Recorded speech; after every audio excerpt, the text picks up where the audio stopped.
Thank everyone for coming this afternoon. I really appreciate it. My name is Stephen Schwankert. I guess I knew that there had been Chinese people aboard Titanic, but there just wasn't really that much information about them. But then when I started to look at it a little bit more, I thought, well, wait, out of these 8, 6 of them survived. One of them is plucked from the water. He's maybe the last person rescued from Titanic. Last person rescued from Titanic is Chinese? Are you kidding me? What happened to them? Where are they? They're out there, we've got to go find them. We're building the entire ship. Everything you see here is what the Titanic was. She never mentioned Titanic, she just mentioned he was pulled out of the ocean. Nobody's waiting to get in the boat, that's the point. That means there was no reason for them not to get in. Hi, is that Tom? Yeah. Tom, this is... James. Yes, it's Arthur.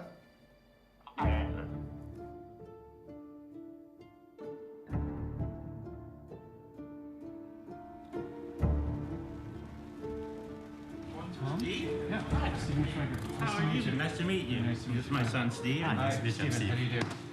Wow. I think he was in his 50s back then. Okay. I think it was like 58 or 59, somewhere around there. And this is the woman that told me the story. She never mentioned Titanic. She just mentioned he was pulled out of the ocean. The first part I remember her telling me was somehow he strapped himself to a corpse, to a floating corpse, to a belt. And then somehow he made it to a door. And at that time, I didn't know anything about Titanic. I'm just 8 years old, so I thought it was in China. Back 2003, 4.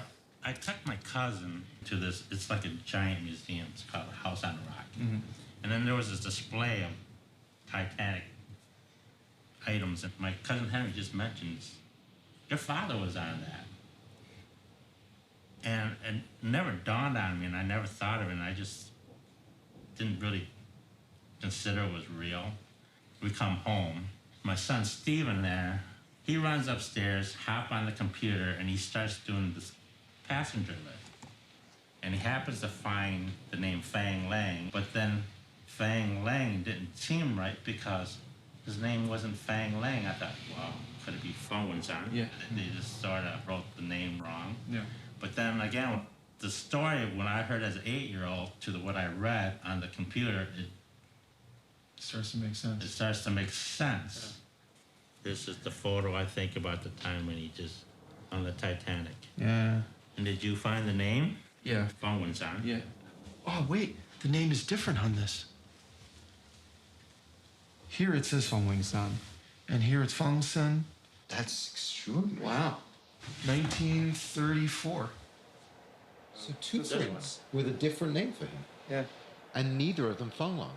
Have you ever seen the deleted scene from Titanic with the Chinese guy on the door? Well, that's the way we should show you that. Do we have a laptop? I have it with me. Wait, there's a deleted scene in the movie? So It's the scene where Harold Lowe takes Lifeboat 14 back to rescue survivors. And if everything plays out, the deleted scene, the character he's playing, though they didn't know this at the time. It was picking my father. Whoa! Put your backs into it!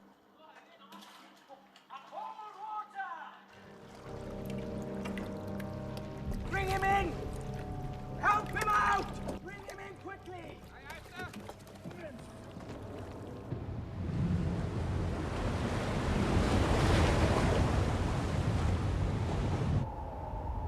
Iceberg! Right ahead!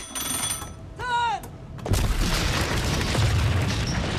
At 11:40 p.m. on the night of April 4, 12, Titanic strikes the iceberg. You see what happened? No, I missed it. 单身的3等舱男性乘客的舱位是在位于船头的位置，正好当船头撞上冰山的时候，他们可能是第一批感知到有一些震感。Chinese passengers would have known immediately that this is out of the ordinary. Even if they were asleep, they would have been awakened and they would have realized that something was very wrong. But just after midnight, they're starting to get water underneath their feet. They have no choice. Freezing water's coming in, they've got to grab their things, and they've got to get out of there. We knew where the Chinese male passengers would have been berthed. But even looking at plans and photos and drawings, it didn't really give us a great sense of how they would have found their way out. Then we discovered that there were these guys that were developing a game called Titanic Honor and Glory, which is a real-time syncing of Titanic. And as part of that, they had created a CGI model of the interior of Titanic that's hyper-accurate. You can move through it in real time. And I thought, wow, who are these guys and why are they doing this?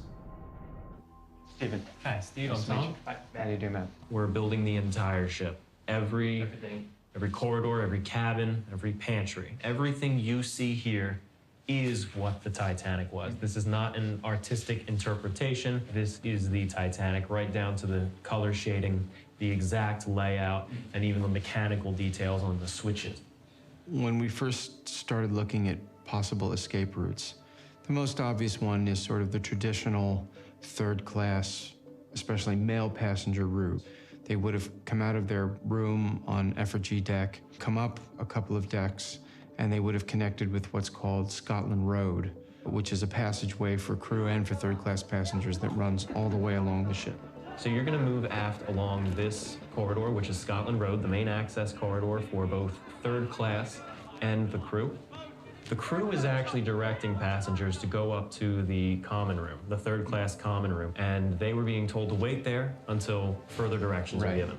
Then the more we thought about it, it seems like, well, these guys are professional mariners. Maybe there was another way. So there's two second-class staircases. There's a forward and an aft second-class staircase. And each one of them is accessible through these emergency doors, which are labeled.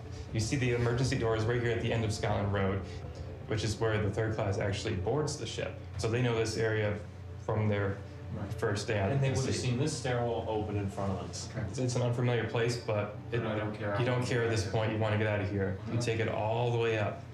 They come out close to the aft lifeboats, yeah? Yeah, right next to 13. For 6 out of 8 of the Chinese to survive, when you have all 33 Bulgarians dying, all 49 Austro-Hungarians dying, you have most surviving for the Chinese. There's no doubt in my mind that this is a group that took the initiative themselves and took their situation into their own hands and went their own path here. 当这些中国人逃到甲板上的时候，在这个时间点，正好泰坦尼克号的船员要放下位于右舷的救生艇，然后当时就有船员问说，这些救生艇上还有一些空位，然后有没有人要上的？其中一个人就正好就上了一个救生艇。Between 1:40 and 2 a.m., the last lifeboats that are available are collapsible boats. Now, by this point, Titanic is sinking by the bow, where the collapsibles are closest to the waterline. Everyone else is trying to take some kind of refuge up on the stern. 4 Chinese passengers go along the starboard side, down towards the bow, and make their way into collapsible lifeboat C. 还剩下的3个中国乘客，我们判断在泰坦尼克号逐渐沉没的过程当中，他们掉进了海里。从幸存者名单上，我们得知3个人中，兰兰和黎令没能活下来。还有一个人被后来折返的14号救生艇救了上来，他就是我们的幸存者方浪。You know, I've always admired the guy on the door or on the piece of wood, because that takes real grit. And only one boat went back, you know, Harold Lowe's boat. And that became the inspiration for the big finale of the Rose and Jack story, where he's died and she's on the raft alone.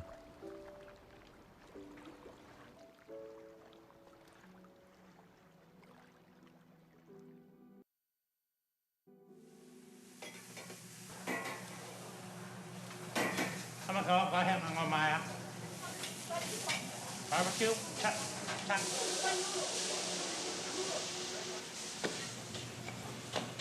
中國方榮山1955年結婚，我哋20幾歲啦，都係21、22歲結婚。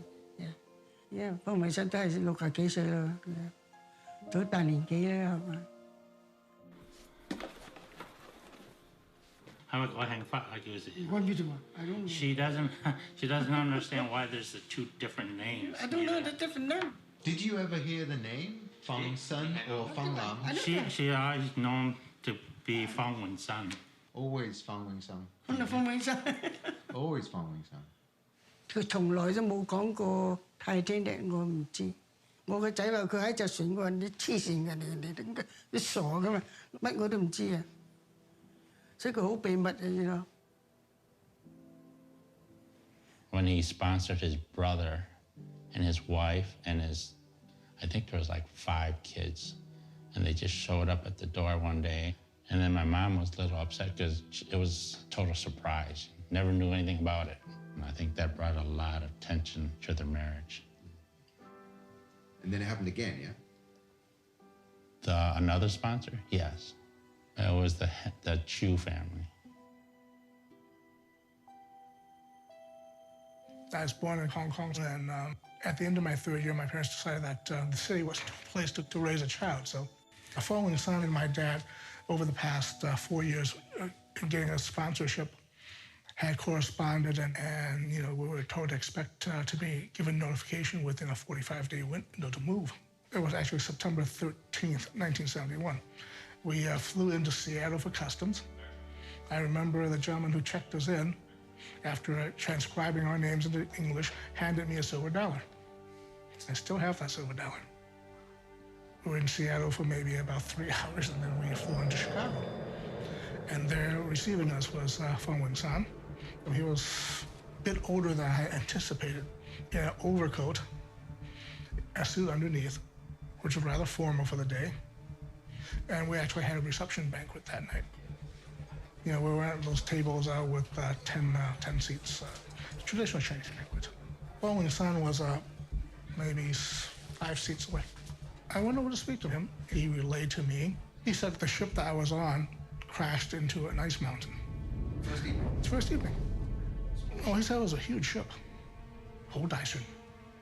A very big ship. And that he saved himself by grabbing onto debris. What percent sure are you that he told you those details of the story? Of that, I'm 100% sure.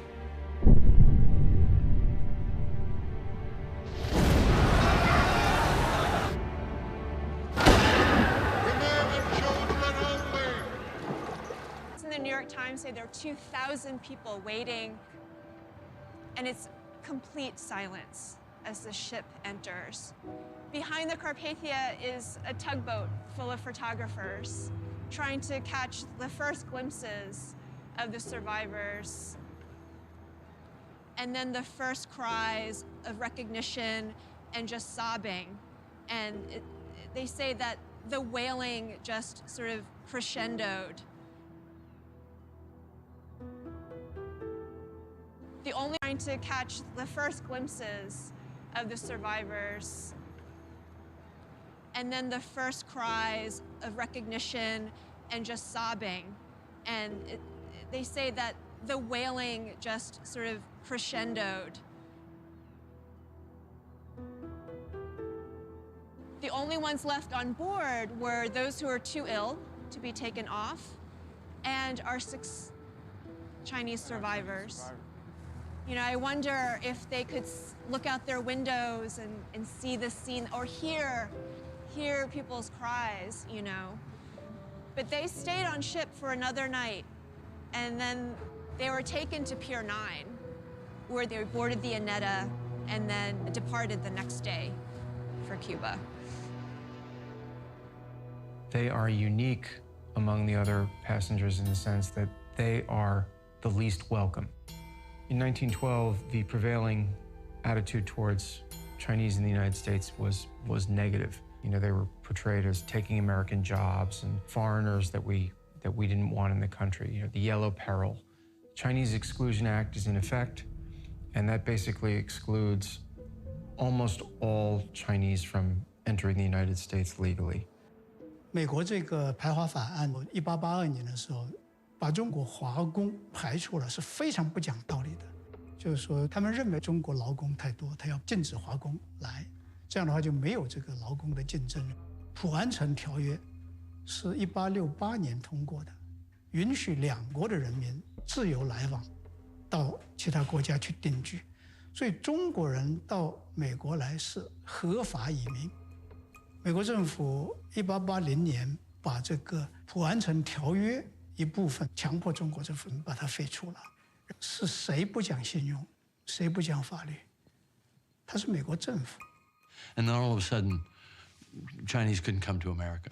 They weren't part of America. Think about the tens of thousands of Chinese laborers who built the damn railroad. The railroad was the spine on which the country's economy was built.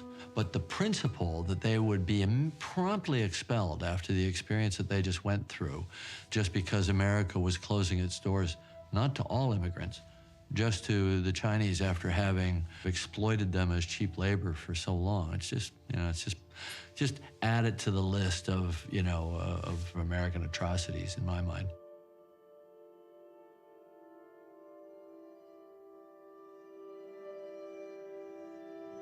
They arrive in New York. About 24 hours later, they board a cargo ship and go off to work. But then after that, they're never mentioned again. Where do they go? How is it possible that, that they just suddenly disappear?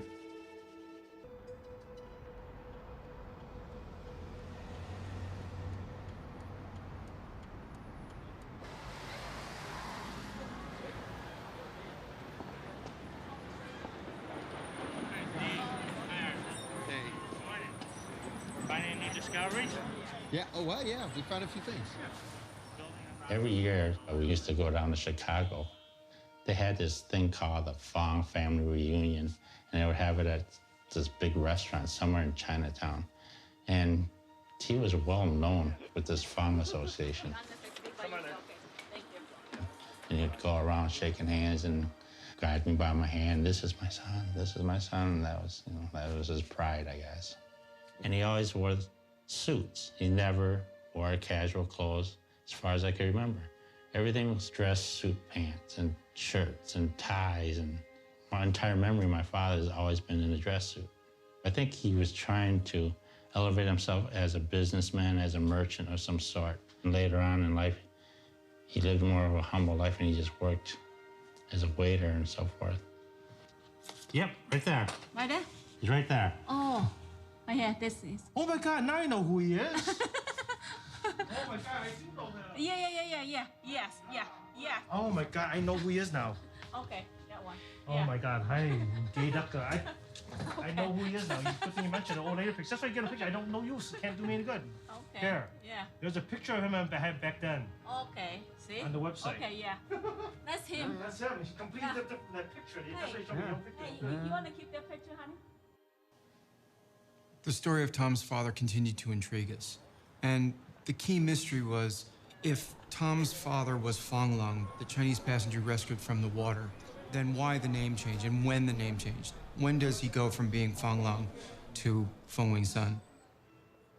The exclusion law only affected the laborers, and it did not affect the merchants or the scholars.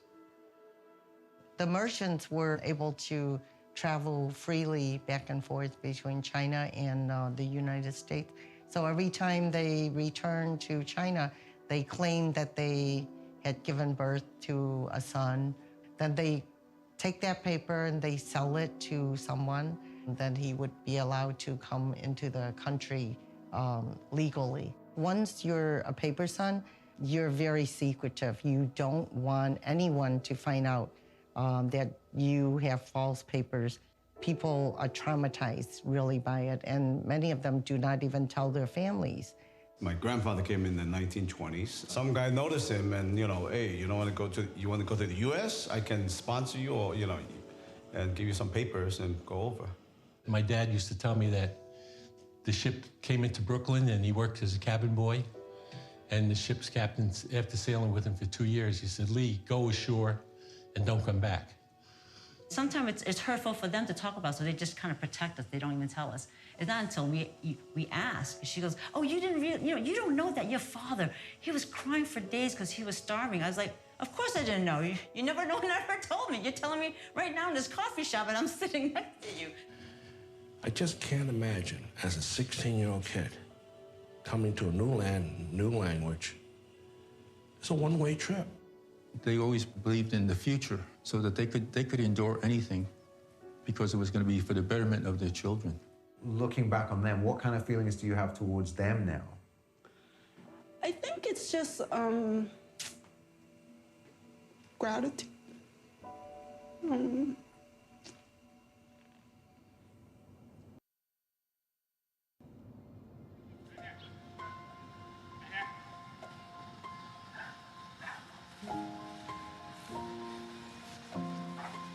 June 21st, 1894. So 94. At times, you're sort of embarrassed because your dad was so old. But then I remember the times he used to sit and he'd just stare at me with a smile, but his eyes like telling you, I wish I could tell you so much, but he just did. You know? You gotta have to remember, I was like 21 when he was like 80s. You're 21, you're just beginning your life. You're starting up with, you know, with relationship with girls and whatever, you know, in your schooling or your career. You didn't think about, you know, about history so much. And he had this big history, but he never shared it with us.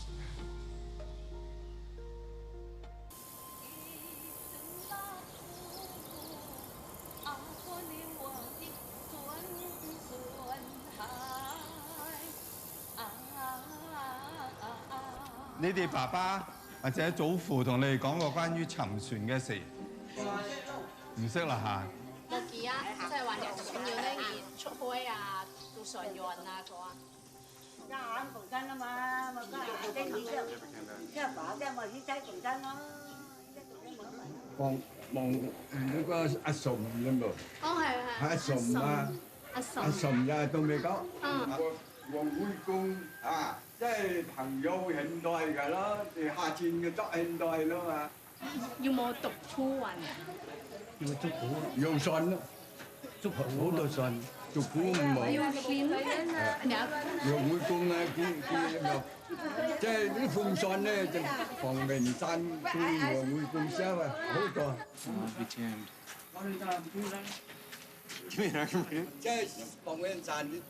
Wow.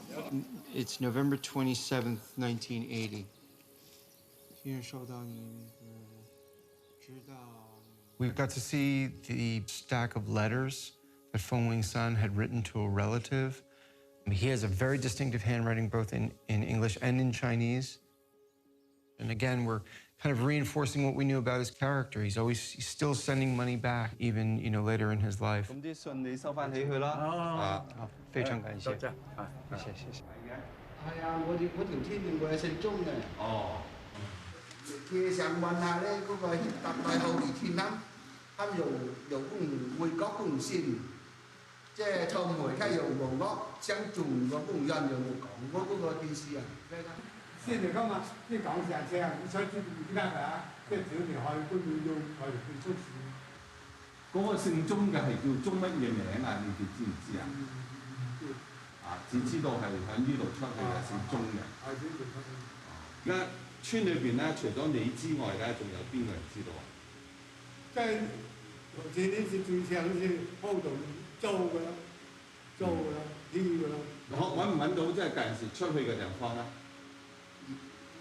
大約喺邊度出去咧？呢度可唔可以睇到啊？而家都上山嗰條啦，都成幾個地方啦。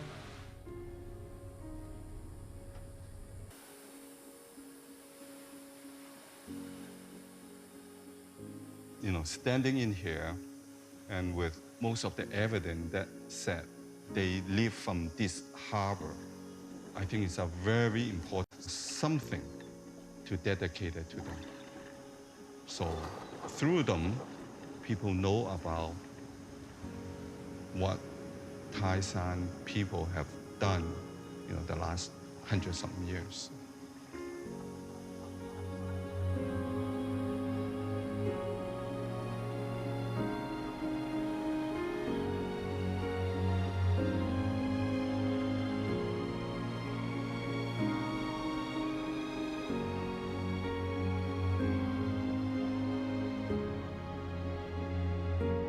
The biggest discovery of that trip was we were sitting with like a great nephew of Fong San, who looks so much like him. I was taken aback when I saw him. It was just so surprising.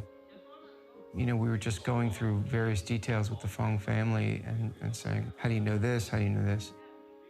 And he just kind of looks up and says, oh yeah, he wrote it to me in a poem.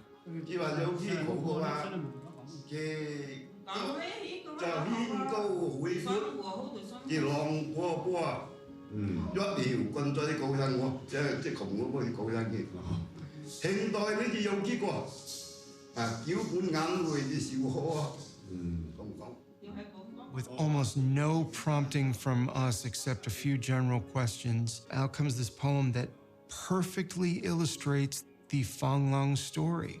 Just unbelievable. I mean, once we picked ourselves up off the floor, then we wrote it down and, you know, looked at it and you know, but I mean, what if he had never told us of Fong San, who looks so much like him? I was taken aback when I saw him. It was just so surprising. You know, we were just going through various details with the Fong family and saying, how do you know this? How do you know this? And he just kind of looks up and says, oh yeah, he wrote it to me in a poem.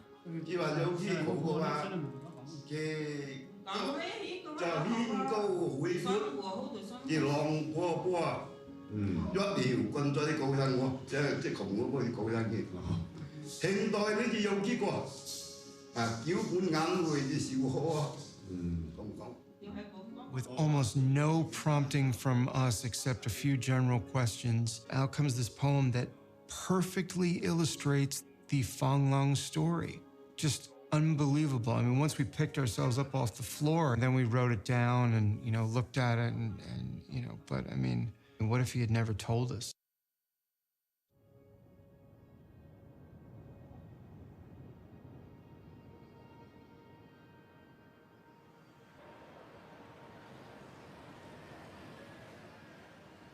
I was very encouraged to find Fong Wing Sun's petition for naturalization.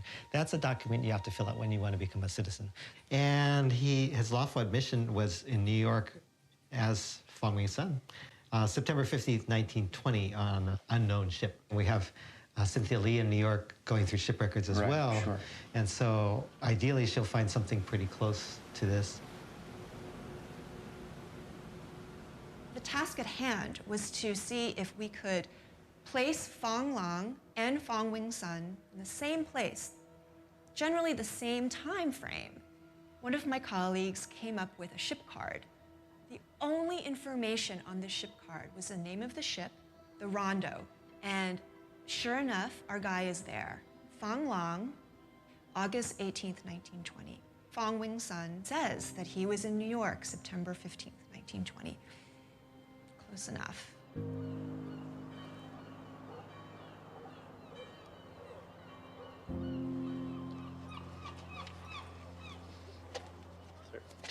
Two? That's two? So it's this one right here. And he's got the Commander Low plaque on the outside. Hello there, Mr. Lowe. Yes. My name's Tom. This has been a pleasure and honor to meet you. Nice to see you, yeah? Yeah. You're a big boy. Yeah. So my father was on that boat at the time then. He'd be on that one there.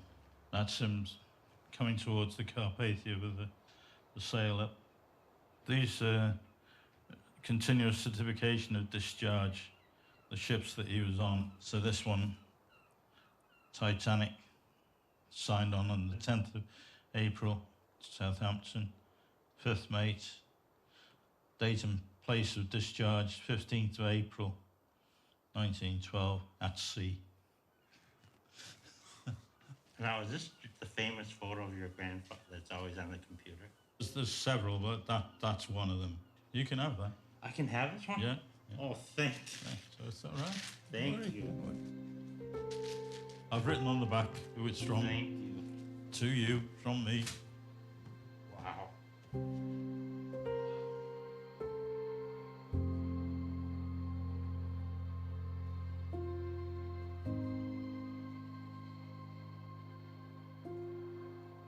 Well, thank you, John. I really appreciate taking time to let me meet you and so forth. No, it's a share your story. great pleasure. The circle's complete now. Yeah. Really, We found each other. I so much appreciate it.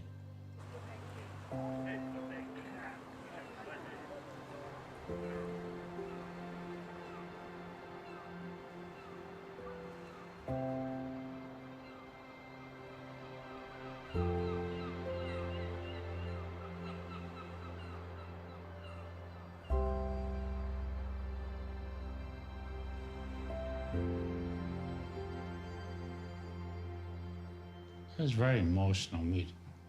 I can't even describe it. It's sort of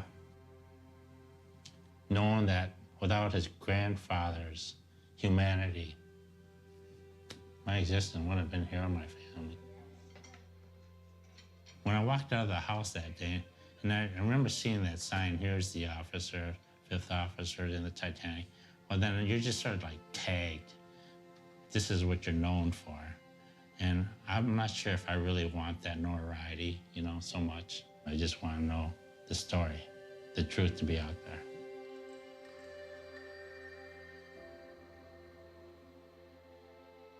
In an age where immigration continues and we continue to examine these questions, I think it is critical that we look back at stories such as that of the 6, at what they struggled for, why they did it, why they thought it was worth it, to make a life for themselves there in a place where they were not welcome and not entitled to citizenship, and that they stuck it out, not knowing that they would ever achieve that.